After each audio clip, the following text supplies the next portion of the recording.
Hi, and welcome to my channel. My name is Amanda, and we're going to talk about the books that I am going to read in August, or the books that I want to read in August. My notes are right here beside me, so if I have to look this direction, it's to look at my notes. Now, I have split this TBR up into a few different groups, and part of that is because everything is going to revolve around the Orilium fall equinox semester at school. So if you don't know what that is, I will link that below. G over at Book Roast has created an entire magical world, and for the last year, I think, we have been creating characters and going on different quests and paths to get us to school.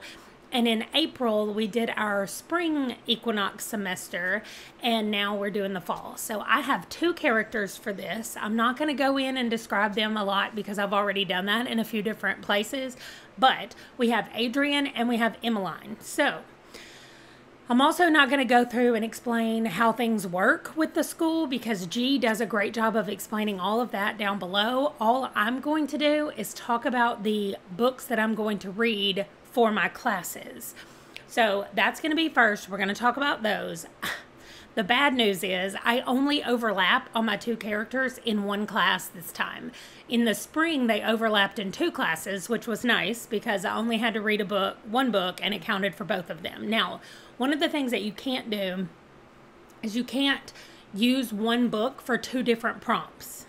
But since I have two characters, if they have the same prompts, I don't have to read two separate books. So that's how that works. So that's where we're going to start. And because Adrienne is taking more classes than Emmeline, we're going to start with Adrienne's classes. So for the class Inscription, I only have to read one book, and it is a childhood favorite. This was really hard for me because if you've been here for a while, you may remember that I didn't read books as a kid. I just didn't. Until I got into high school, and then I picked up like Anne Rice and I started reading all of that stuff. But before then, I just didn't read anything really. And so what I'm going to be reading for this is an Edgar Allan Poe short story. It's called The Pit and the Pendulum. When I was in maybe third grade, we had a reader, an adult. I have no idea who it was. I just remember it was a man. And he came in and he sat down and read this story to us. And I remember thinking that it was the coolest and scariest thing I had ever heard in my life. And so when I became a teenager and started reading, Edgar Allan Poe was exactly where I went back to because I didn't even know who had written the story. I didn't know what it was. And I started asking around because I remembered what happened. And as I was describing the story, my teachers or the librarian or whoever I asked, they were like, oh, that's The Pit and the Pendulum by Edgar Allan Poe. And so there went my deep dive into a lot of his stories. So I have not read this story since maybe I was in high school. I don't even remember reading it again in high school when I rediscovered him, but I feel like I probably have. So that is going to be my childhood favorite. I know it's not a book, it's a short story, but I can't do anything about that. And I have so many other books coming that everybody's just going to give me a pass on this book. So I'm reading The Pit and the Pendulum by Edgar Allan Poe for my childhood favorite. The next class that I have to take is Restoration, and I have to read two books for this class. One of them has one object on the cover, and the other one is the oldest on my TBR. Well, if you've been here for a minute, you know that I use Storygraph to keep up with my TBR, and the oldest book on there, the one that I put on there at the very beginning and I've still not read, is Malice by John Gwynne. So that is what I'm going to be reading first. Now, for a book that has one thing on the cover, I am going to read The Safe by Daniel Barnett. So Daniel wrote the Nightmareland Chronicles that I could not stop talking about, the 5-book series, if you were here and you remember that. And I bought all the rest of the books that he had self-published on Amazon. So I am going to be reading The Safe in August, and it counts as the prompt for one single thing on the cover. The next class that I'm taking is conjuration, and I have to read 2 books in conjuration. One of them has necromancy themes, and the other one has to have a bone on the cover or in the title. Y'all, that has been so hard for me to find. I searched all of these books behind me. I even scrolled on Storygraph to try to find a book that had a bone in the title or on the cover.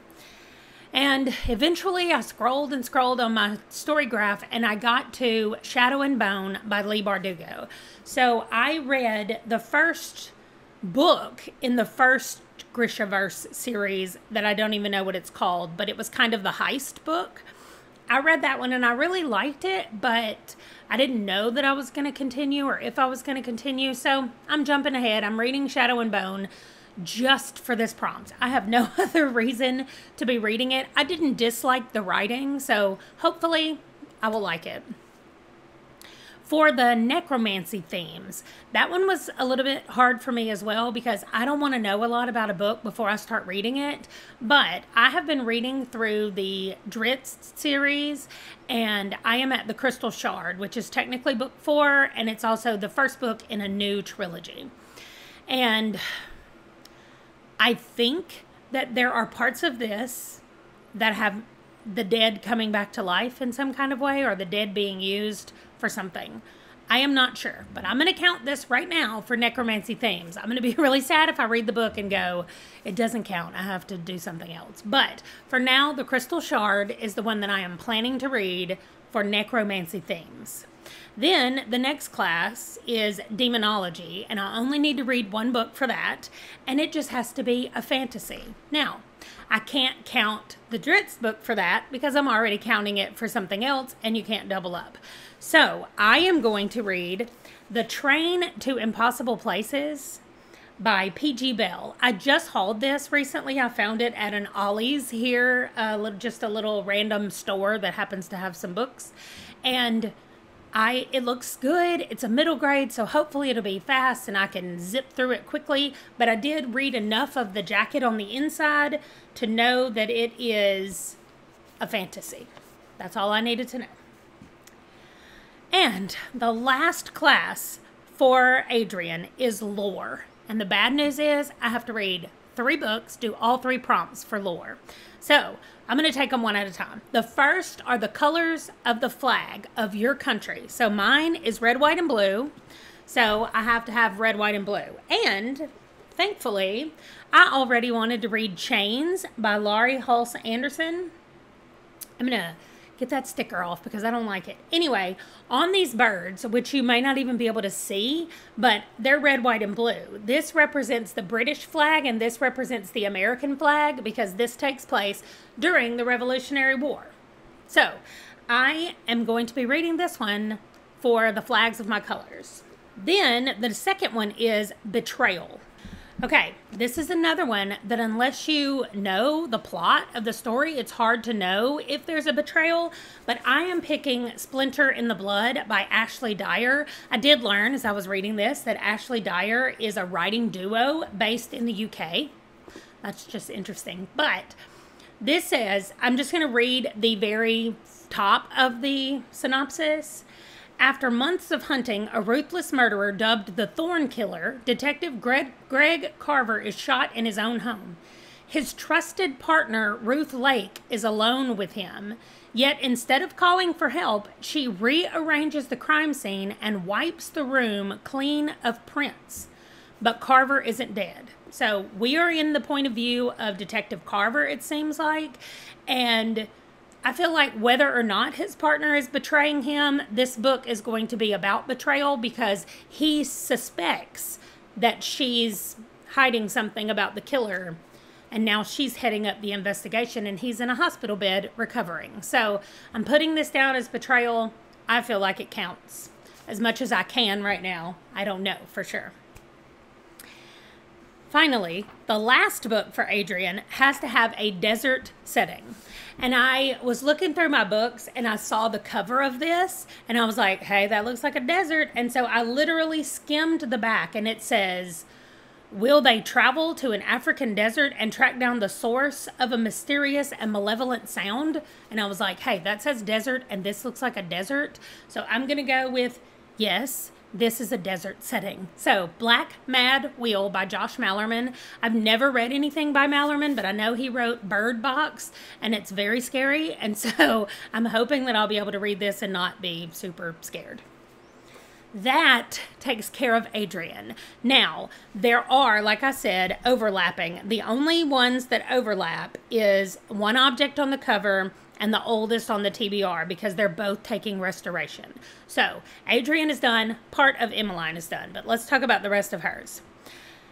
In Elemental Studies, I only have to read one book, and thankfully, it just says start a book with a drink.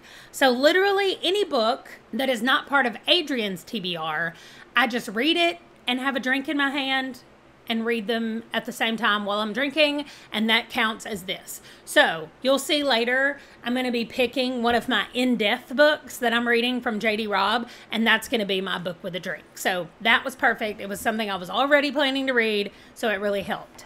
Then the next class is astronomy, and I have to read 2 books for that. One is L in the title, and it worked really well because I wanted to read Still Life. So we have 3 L's in the title by Louise Penny. This is the very first book in her Armand Gamache series, and I have heard just wonderful things about it. And I've had this for a while. As you can see somewhere right here, I have another one of hers ready to go. So I want to at least kick off this series, and who knows, maybe this will be one that I just continue to read every month after we finish The Wheel of Time. So that covers that class. No, it doesn't, because the other one is a book that involves archers and rangers. Now for that one, I'm going to go with The Crystal Shard. I used it in Adrienne's TBR list, but because technically they're separate characters, I can use that book also for Emmeline's. So that's what I'm using for her archers and rangers, because Dritz is a ranger. So we're good there. Then for restoration, we already talked about that. So the last one is spells and incantations, and you just do a random color wheel. So I spun the color red, and I chose to go with this book, The Unexpected Inheritance of Inspector Chopra by Vaseem Khan. I got this from Kate at the Literary Apothecary last year for my birthday. So it's been in my house, in my possession for a while, and I'm excited to read it. And that covers everybody. Everybody will go to school in August, and everybody will finish their books just based on those. And I am so happy about it. Now, let's talk about the other stuff that I'm wanting to read this month. First of all, let's do the buddy read that I have with Andrew every month. Well, it's almost coming to an end. We're on book number 10, I think, of 14, and that is The Crossroads of Twilight by Robert Jordan.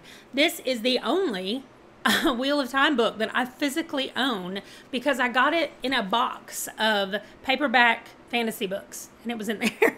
So this is the one that we're working on. We will definitely finish this probably the beginning of August, because we're already reading it now, and then we'll just jump into whatever the next book is. So that one is just chugging along. We are having a great time making snarky comments about the stuff that annoys us and talking about the stuff that we really like in this series. So the next thing is the Buzzword-a-thon. This month for August is items and objects. That's the prompts. And so what a lot of people do is they just pick a book that counts as their Buzzword-a-thon book. But I wanted to do as many books as I could read in the first 7 days of the month that fit the prompt of items and objects. And so what I did was I went through all of my physical books, and I actually came up with a lot, quite a few. But then when I realized Orilium was happening at the same time, I was like, let me see if I can fit them into the Orilium and the Buzzword-a-thon, so that as I'm reading the Buzzword-a-thon books, at least I'm still getting Orilium credit. So that's what I did. You've already seen these. I'm going to read The Safe, that is an item. I'm going to read Chains, also an item, and Black Mad Wheel, because I'm hoping that a wheel is an item. Then the next set of books is my next set of in-depth books, and I've decided again with Orilium, I'm only picking 3. So the next one I'll be reading is Eternity in Death, then Strangers in Death, and Salvation in Death. So those are the next 3. I'm going to read them at some point this week. Like I said, one of them I will just make sure I have a drink when I start reading it, and that will fulfill one of Emmeline's class prompts. Then I'm going to start on my next round of the NPR. I know that I just finished Tales from Around the World. If you missed that vlog, it just went up last week, I think. But anyway, I'll post it up here, and I've talked about the last 4 years of Tales from Around the World. So now I'm starting the next group, which is Family Matters, and I'm only picking 3, again, Orilium. And so those 3 so far haven't fit with any of the prompts, and I don't think they're going to. So I'm not going to try to cram those in there. I'm just going to add 3 more books. So here they are. We have A Constellation of Vital Phenomena. That one has something to do with life and what life means. It is a fiction novel. The second one is nonfiction called Delancey, and it is about a husband and wife who open a restaurant, I think. I'm not sure, but I think just from based on reading the cover. Then the third book from 2015 is George, and this is about a little boy or a little girl. I really have no idea. It's about a child, and this child is deciding things about themselves. That is really all I know. So those will be my 3 NPR books. And then finally, wrapping the whole month up, the last, I don't know, 3 or 4 days of the month, I'm going to try to do these. And this is the next Quartet. Y'all, I finally learned what 4 books. It's called a Quartet. I actually already knew that, but I don't know why I could not remember the last time I talked about this. But I recently did a vlog of the 4 Tamora Pierce books in the Circle Quartet, the first Circle Quartet. And now these 4 kids are back again with another quartet of books. So I will be reading all of these books: Magic Steps, Street Magic, Cold Fire, and Shatterglass. And I went on Goodreads and I pulled up every single cover of every one of these books that I was reading. I looked for alternate covers, and I zoomed in and tried to see if there was a bone on any of these books, and I could not find it. So I did technically find a book on my shelf, Bag of Bones, but it's not time to read this yet because I'm going in order, in a certain weird order, and it's not time. So I couldn't read this one. I'm going with Shadow and Bone. I don't even know how many books that is. I know that my final physical stack looks like this, but I have no idea how many books I have total. I'm just going to say that it is a lot. And I'm going to try to take my time, but also consistently be reading something. That's usually how I live my life anyway, so I don't think that'll be an issue. Okay, I just counted it up. I think it's 22 books. And I know that a couple of those are novellas. A couple of those are middle grades. So hopefully this is doable. I mean, it really is doable. It's not that big of a deal, 22 books, because I usually average about that much or a little bit more. So it's just going to be a normal reading month where I'm going to have to put in a little bit more conscious thought into it, into the way I do it and how I count things. But that's it. I've got my trusty little notebook here with all of my prompts written down and everything that I'm planning to read for it, and I will have that out here on my desk so that I can consult it throughout the month. And I'm so excited and ready to jump into August. I have never knocked out this many physical books at one time off of my bookshelves in 1 month. So hopefully this new thing of reading books on my shelf is going to work just as well as I hope it does, and I'll be able to clear out some space to get more books. So I hope that you have enjoyed the video. If there's anything that you're reading for Orilium or the Buzzword-a-thon or anything else that you want to share, I would love to hear what you're doing. And if you've read any of the books that I'm reading, I want to hear what you thought about them as well before I jump into them. And otherwise, I will see you in my next video. Bye.